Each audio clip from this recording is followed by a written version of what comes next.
네, 안녕하세요. 2015학년도 수능 B형 사회지문입니다. 자, 제목을 보시면 지금 사회이론의 상대성이잖아요. 근데 아마 이 공부한 친구들 중에서 이게 왜 제목이지라고 좀 어색한 느낌이 드는 친구도 있을 수 있어요. 왜냐면 머릿속에 지금 뭐가 나와 있냐면 시민사회가 남아 있을 거고요. 해겔이랑 디르켐이 남아 있을 거거든요. 근데 뭐 중요한 내용이 아닌 건 아니에요. 중요한 내용이긴 하지만 이 지문을 그렇게 기억하는 건 지문을 잘못 읽은 거예요. 무슨 말이냐면 수능은요. 분량이 많다고 그게 꼭 중요한 내용은 아니에요. 즉, 이 지문에서 해겔이랑 디르켐이 지문 대다수의 분량을 차지하고 있지만 실제로 그거는 중요한 내용이라기보다는 어떤 중요한 내용을 설명해 주기 위한 사례로 읽는 것이 합당합니다. 자, 왜 그런지는 본문을 보면서 한번 같이 생각을 해보겠습니다. 사회이론은 사회구조나 사회 상호작용을 연구하는 이론들을 통칭합니다. 뭐 사회이론의 정의 정도 보면 되겠네요. 사회이론은 과학 방법을 적용하면서도 연구 대상뿐 아니라 이론 자체가 사회 상황이나 역사 조건에 긴밀히 연결된 특징이 있대요. 자, 요 문장의 내용을 쭉 보면 이 사회 연구의 특징 두 가지를 지금 언급합니다. 앞에 나와 있는 과학 방법을 적용한다는 건 뭐냐면요. 이거는 다른 지문 속에 나와 있는 지식으로 우리가 이해할 수 있는데요. 자, 과학적 방법이라는 거는 꼭 연구 장르가 과학을 말하는 것이 아니고요. 이런 단계를 갖고 있으면 전부 다 과학적 방법이에요. 첫 번째는 뭐냐면 경험하는 겁니다. 즉 관찰하는 거예요. 그리고 관찰한 걸 통해서 어떤 가설을 하나를 만들고 그 가설이 맞는지를 다시 한번 실험을 통해 확인하든지 혹은 관측이나 경험을 통해 확인을 하면 돼요. 이게 과학적 방법이에요. 자, 그래서 사회이지만 과학적 방법 적용하는 것은 가능한 겁니다. 자, 그런데 과학 방법뿐만 아니라 이 이론 자체가 사회상의 역사적 조건, 그런 것 속에서 이루어진다라고 지금 특징을 설명을 해준 거죠. 자, 둘 중에서 중요한 건 지금 뒷부분입니다. 왜 그러냐면, 자, 19세기의 시민사회론을 이야기할 때 그 시대를 함께 살펴보게 되는 것은 이와 같은 이유 때문이다. 자, 지금요, 시대를 살펴본다고 했잖아요. 즉, 요 문장이 뭐를 설명해 주냐면, 사회 이론에서 우리가 지금 뭘 볼 것이냐, 바로 이거를 살펴본다는 거죠. 역사 조건에 연결되는 걸 한번 맞춰보자. 한번 그게 무슨 말인지 알아보자. 그러니까 여러분들 머릿속에 시민사회론이 지금 머릿속에 강하게 잡혀있을 수 있지만 실제 구조는 뭐냐면 이 시민사회론으로 역사적 조건에 연결된다는 게 무슨 말인지 알아보자. 이런 식으로 지금 화두를 던지고 있는 거예요. 자, 그런데 이 부분에서 여러분들이 이거를 눈치채지 못하셔도 돼요. 그 다음에 다음 단락 해겔 얘기랑 디르켐 얘기 그때도 눈치를 못 채셔도 사실 상관없어요. 근데 마지막 단락에 다시 한번 이 얘기를 반복합니다. 그럼 머릿속으로 지문을 쭉 정리하면서 알고 보니까 이게 이런 지문이었구나. 그때라도 깨달으실 수 있으면 되는 겁니다. 자, 그럼 이제 다음 단락인데요. 시민사회라는 용어는 17세기에 등장했지만 19세기 초에 이를 국가와 구분해서 개념으로 종교화한 인물이 해겔이래요. 그 말은 무슨 말이냐면 해겔이라는 분은 19세기 초에 활동하셨던 분이겠죠. 자, 그런데 그가 활동하던 시기에 유럽의 후진국인 프러시아에는 절대주의 시대의 잔재가 남아 있었대요. 자, 지금 절대주의라는 말은 우리가 생각해 보면은요, 절대 권력을 휘두르는 거니까 왕정 시대를 말하는 거거든요. 그런데 그 잔재라고 했으니까 잔재의 뜻은 뭐예요? 약간 부정적이죠. 즉 절대주의식 왕권 시대의 어떤 사회적인 모습이 남아 있었는데 이것은 청산해야 할 것이다라는 의미가 숨어 있죠. 자, 그런데 산업 자본주의도 미성숙해서 산업화를 추진하고 자본가들을 육성하며 심각한 빈부격차도 있고 계급 갈등의 사회 문제를 해결해야 되는 시대적인 과제가 있었대요. 자, 이거를 우리가 첫째 단락이랑 같이 연결을 했을 때 어떤 식으로 항목화시킬 수 있느냐? 아까 사회이론이라는 것은 시대적인 상황, 역사적인 조건이랑 밀접한 관련성이 있다겠죠. 자, 그래서 정리하면은 이런 모양이 나와요. 자, 일단 해겔의 시민사회론인데요. 자, 첫 번째, 지금 사회 배경이 등장했다라고 생각할 수 있죠. 이해됩니까? 사회 배경을 알아야 우리가 그것이 사회 이론이랑 어떻게 연결되는지를 판단할 거 아니에요. 지문 첫째 단락의 논리에 의해서. 근데 만약에 여러분들이 첫째 단락에서 그거를 캐치를 못했어요. 하지만 그러더라도 적절한 항목을 붙일 수는 있어요. 뭐냐면 해겔 시대의 문제점 이렇게 붙일 수 있겠죠. 해겔 시대의 문제점이라고 붙였을 때 나중에 마지막 단락을 보면 그 문제점을 사회적 배경으로 바꿔서 이해하는 건 전혀 어려운 일이 아니죠. 그 다음 보겠습니다. 자, 그는 사익의 극대화가 국부를 증대해 준다는 점에서는 공리주의를 긍정합니다. 그것이 시민사회 내에서 개인들의 무한한 사익 추구가 일으키는 빈부격차나 계급 갈등을 해결할 수 없다고 했어요.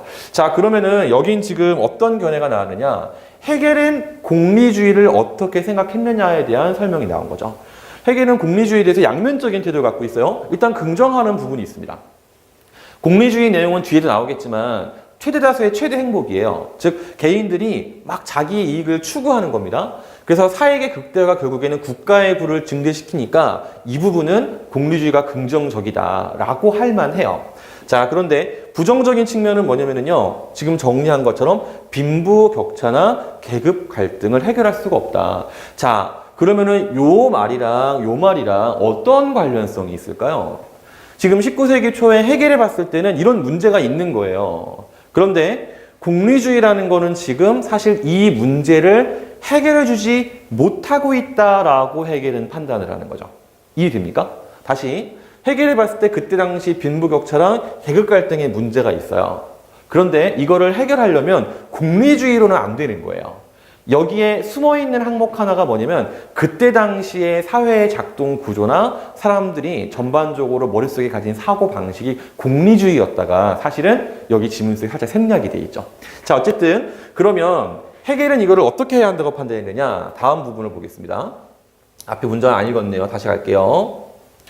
자, 그래서 그는 시민사회가 개인들의 사적 욕구를 추구하며 살아가는 생활 영역이자 그 욕구를 사회적 의존관계 속에서 추구하게 하는 공동체 윤리성의 영역이어야 한다고 생각을 합니다. 즉 사적 이익도 추구해야 되지만 공적인 윤리와 그것이 조화를 이루어야 한다는 견해가 지금 드러났죠. 자, 특히 시민사회 내에서 사익조정과 공익실현에 기여하는 직업단체와 복지 및 치안 문제를 해결하는 복지 행정조직의 역할을 설정하면서 이 두 기구가 시민사회를 이상적인 국가로 이끌 연결고리라고 지금 얘기를 했어요. 자, 앞에랑 같이 연결해서 논리구조를 한번 생각해 봅시다. 자, 앞에 뭐라 그랬냐면 헤겔 시대에 빈부격차랑 계급 갈등의 문제가 있었는데 당시의 사고방식이던 공리주의로는 해결되지 않는다라고 얘기했어요. 그래서 헤겔은 이러한 시민사회 문제에 대해서 어떤 견해를 갖고 있느냐? 직업단체와 복지행정이 도움을 줄 수 있다라고 생각을 한 거예요. 왜? 직업단체라는 것은 사익추구랑 공익실현에 기여를 하는 단체니까. 정확하게 어떤 식으로 기여하는지는 안 나왔지만 얘들이 사익과 공익 사이에 조정을 한다는 견해를 지금 갖고 있는 겁니다. 자, 그 다음에 복지행정조직은 복지 및 치안 문제 해결이라고 했는데 이거는 사실 왜 나왔는지는 정확히 알 수는 없어요. 어쨌든 해결의 견해입니다. 자, 그런데 이 두 가지가 지금 이 시민사회를 이끌면서 이상적인 국가를 만들어낸다고 했잖아요. 근데 뒷부분 보시면 하지만 빈곤과 계급 갈등은 시민사회 내에서 근원적으로 해결될 수가 없는 것이다. 즉, 공리주의로 해결되지 않은 것에 대해서 시민사회가 어떻게 해야 하는지를 직업단체를 갖고 설명하긴 했는데 결국에는 직업단체도 이것을 해결하는 것은 불가능하더라라고 지금 설명한 거예요. 그래서 따라서 그는 국가를 사회 문제를 해결하고 공적 질서를 확립할 최종 주체를 설정하면서 시민사회 국가에 협력해야 한다. 즉 최종 정리를 해보면 이렇게 되는 거죠. 자, 당대 사회 문제인 빈부격차가 있잖아요. 이거에 대해서 시민사회가 해결할 수가 없기 때문에 결국에는 국가가 주체가 되어야 한다. 이런 식의 주장을 하고 있는 거예요. 즉 다시 말하지만 헤겔의 시민사회론, 헤겔의 이 시민사회론은 시민사회가 주체적인 역할을 하는 것은 불가능하다라는 주장을 하고 있는 견해인 겁니다. 알겠죠? 자, 그럼 그 다음에 뒤르켐 얘기가 이제 나오기 시작합니다. 한편 1789년 프랑스 혁명 이후에 프랑스 사회는 혁명을 이끌었던 계몽주의자들의 기대와 다른 모습을 보이고 있습니다. 사회는 사익을 추구하는 파편화된 개인들의 각축장이 되어 있었고 빈부격차와 계급 갈등은 격화된 상태예요. 헤겔 시대에서 얘기했던 빈부격차와 계급 갈등이 여기서 똑같이 지금 발생하고 있는 모습을 보고 있죠. 자, 그런데 이런 혼란을 극복하기 위해서 노동자 단체와 고용주 단체 모두를 불법으로 규정한 샤플리에법이 1791년부터 90년간 시행됐습니다. 자, 여기서 지금 떠오르는 게 있는데요. 아까 헤겔은 시대가 19세기 초였어요. 자, 그런데 지금 이거는 18세기 말이죠. 여기에 90년을 더하면 19세기 말이라는 결론이 나와요. 즉 19세기 말의 상황이 지금 얘기된 거거든요. 그러면서 뭐라고 했냐면 이 법은 분출되는 사회 사익의 추구를 억제하지도 못하고 오히려 프랑스 시민 사회를 극도로 위축시켰대요. 자, 정리를 해보면 이렇죠. 굉장히 긴 말이 나왔지만 사실은 이거 하나예요. 19세기 말의 사회 배경입니다. 샤플리의 법이 오랫동안 시행되어서 사익 추구가 극대화되고 시민사회가 위축된 결과가 나왔더라. 물론 앞에 있는 빈부격차랑 계급 갈등은 여전히 존재하는 상태로 우리가 판단을 해야겠죠. 자, 지금 보면은 이 뒤르케미 시대랑 헤겔의 시대는 나라도 다르고요. 시간적인 차이도 굉장히 벌어져 있어요. 그렇기 때문에 지금 사회적인 배경이 상당히 다르게 제시되었다는 걸 알 수 있습니다. 자, 그러면서 자, 뒤르켐은 이러한 사항을 아노미 곧 무규범 상태로 파악을 하고 최대 다수의 최대 행복을 표방하는 공리주의가 사실은 개인의 이기심을 전제로 가지고 있기 때문에 아노미를 조장할 뿐이라고 지금 생각을 했어요. 자, 이거 논리적인 구성은 앞에랑 똑같아요. 뒤르켐도 공리주의에 대한 견해를 피력을 한 거죠. 이건 마찬가지로 뭐라고 할 수 있냐면 그때 당시 사람들의 사고방식이 공리주의를 바탕으로 했기 때문에 이것을 비판하고 있다라고 지금 보는 게 맞습니다. 자, 그래서 뒤르켐은 어떠냐면요, 긍정하지 않습니다. 아까 헤겔은 긍정과 부정의 양면적 입장을 취했죠. 근데 뒤르켐 이분은 전부 다 부정일 뿐이에요. 자, 그래서 그 뒤를 보면은요, 그는 사익을 주종하고 공익과 공동체연대를 실현할 도덕적 개인주의의 규범에 주목하면서 이를 수행할 주체로 직업단체의 역할을 강조했습니다. 자, 이거 뒤에 좀 보여줄게요. 자, 직업단체에 대한 언급을 떠내는 것도 헤겔이랑 똑같은데 내용이 조금 비슷한 것도 있고 다른 것도 있습니다. 기본적으로 사익 추구와 공익 실현에 직업단체가 기여한다는 것은 공통점이에요. 자, 그런데요, 국가의 역할을 강조한 헤겔의 영향을 받았지만 뒤르켐은 직업단체가 정치적 중간 집단으로서 구성원의 이해관계를 국가에 전달을 한편 국가를 견제해야 한다고 했죠. 자, 여기서 굉장히 차이가 나죠. 자, 아까 어땠냐면 헤겔은 시민단체, 즉 직업단체가요, 보조적인 역할이에요. 그런데 여기서는 어때요? 국가를 견제하죠. 국가에 뭔가 전달이 되지. 그러니까 국가가 제대로 굴러가게 하기 위한 보조적인 역할이 아니라 주체적인 입장에서 직업단체를 바라봤다. 이렇게 판단할 수 있는 거죠. 자, 그래서 정리를 해보면 당대 사회 문제 해결에 시민사회가 적극적 역할을 해야 한다는 것이 헤겔과 차이점이 드러나는 것이다 라고 볼 수 있습니다. 자, 정리를 좀 이제 뒤에 해볼 건데요. 마지막 단락을 일단 먼저 읽어보겠습니다. 헤겔과 뒤르켐은 시민사회를 배경으로 직업단체의 역할과 기능을 연구했다는 공통점이 있는데요.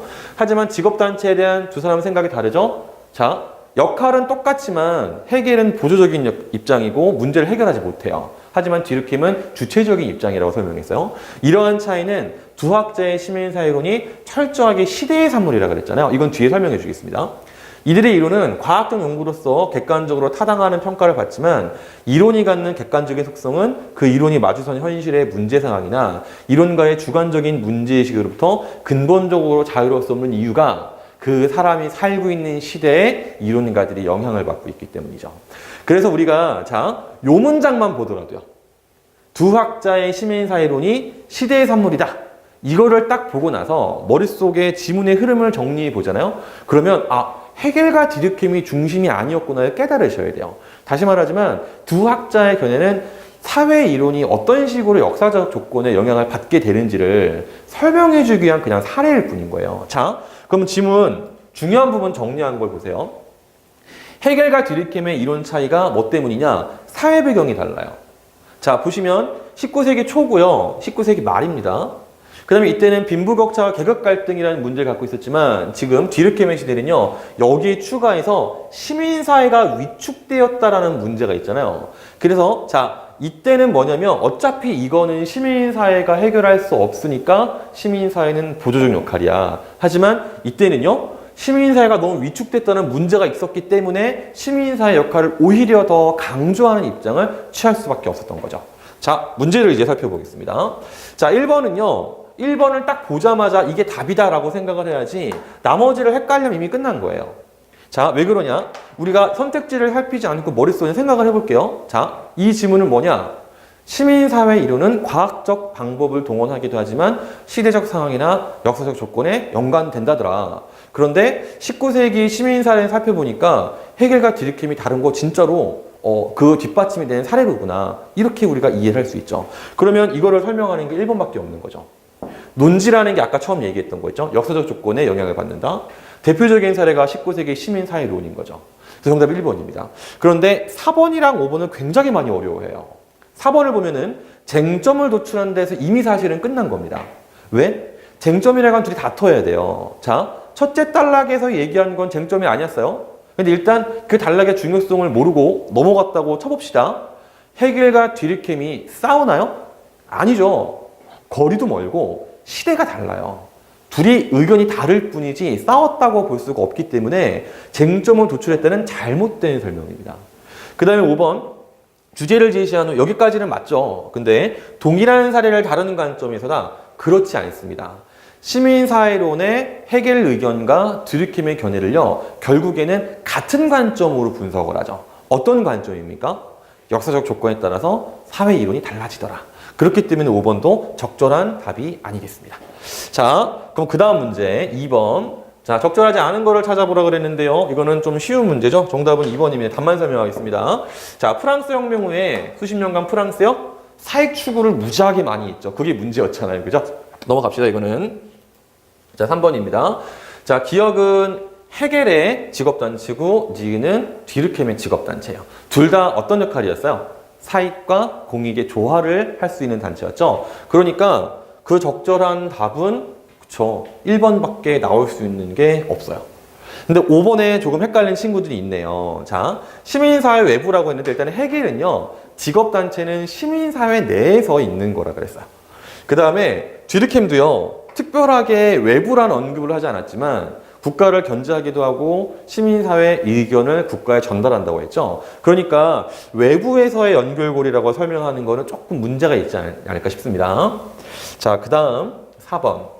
자, 윗글 글쓴이의 관점인데 사실은 이 문제는요, 1번 문제랑 똑같은 문제예요. 정답인 5번 보겠습니다. 사회이론을 이해하는 데는 그 이론이 만들어진 당시의 시대적 배경에 대한 이해가 도움이 된다.